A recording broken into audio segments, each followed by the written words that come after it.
Welcome to Echoes from the Heart, the weekly homily podcast from Immaculate Heart of Mary Parish in Wayne, New Jersey.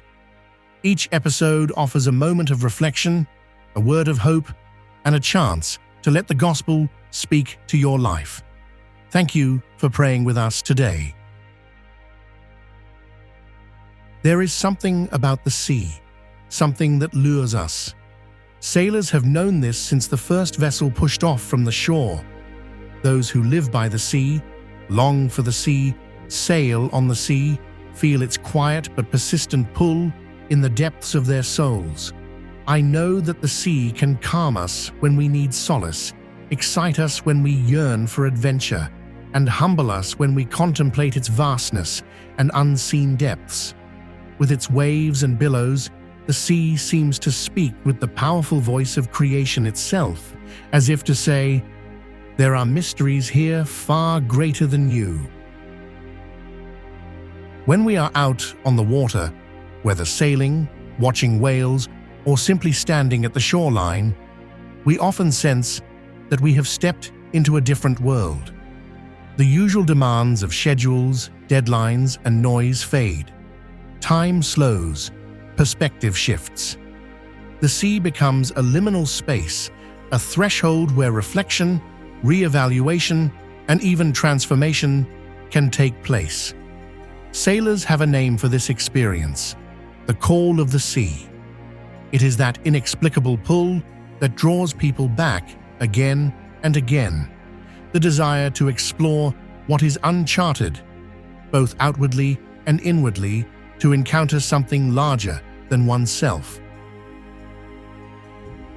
It is not difficult to imagine that those who lived their lives on or near the sea carried these qualities within them: resilience, adaptability, reverence for mystery, and an awareness of life's fragility. They knew calm waters and violent storms. They learned to change course quickly. They understood that control is often an illusion. I like to think that these were precisely the qualities formed in the hearts of Peter, Andrew, James, and John. Long before they followed Jesus, the sea had already shaped them. The call of the sea was in their bones. Then, one day, another call resounded. Stronger, clearer, impossible to ignore. The call of Jesus. "Come after me," he says, "and I will make you fishers of men." Why does this call work? Because God's voice is irresistible. Most of us know this from experience. Think about a moment when you made a significant change in your life. A new direction almost always requires risk, trust, and courage. It may be unsettling, but it is often deeply liberating. Once the step is taken, the journey begins, and the heart opens to possibilities that were previously unseen. The disciples had what we might call seafaring legs. They were accustomed to uncertainty, and Jesus delights in calling such people, not because they are fearless, but because they know how to move forward even when fear is present. God's voice, stronger than the wind and waves, always calls them back. The Christian tradition gives us a beautiful example of this in Saint Brendan the Navigator, an Irish monk of the 6th century and patron of sailors and travelers.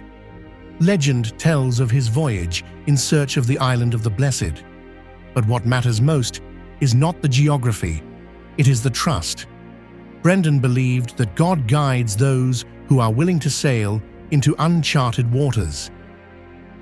The first disciples were changed not all at once, but over time. They learned, they failed, they grew. Yet Jesus saw in them the capacity to hear God's call and to follow it with passion, even when the path led into uncertainty. Today, some of you may be discerning a change of direction, a change of heart, a deeper conversion. All of us, without exception, are called by God to a purpose and a mission. No two journeys are the same. But when the heart longs for meaning, truth, and transformation, that longing itself may be God's voice at work. If that is true for you, then listen, respond, step out from the familiar shore. And with the Church, we pray in the words attributed to St. Brendan, "Help me to journey beyond the familiar and into the unknown. Give me the faith to leave old ways and break fresh ground with you. Christ of the mysteries, I trust you to be stronger than each storm within me. Tune my spirit to the music of heaven and make my obedience count for you. God's call is stronger than the sea, and it is calling still." Thank you for listening to Echoes from the Heart. If this reflection blessed you, consider sharing it with someone who might need a word of hope today. For Mass times, parish events, and upcoming programs, visit ihmwaynenj.org. God bless you, and may your week be filled with peace and grace.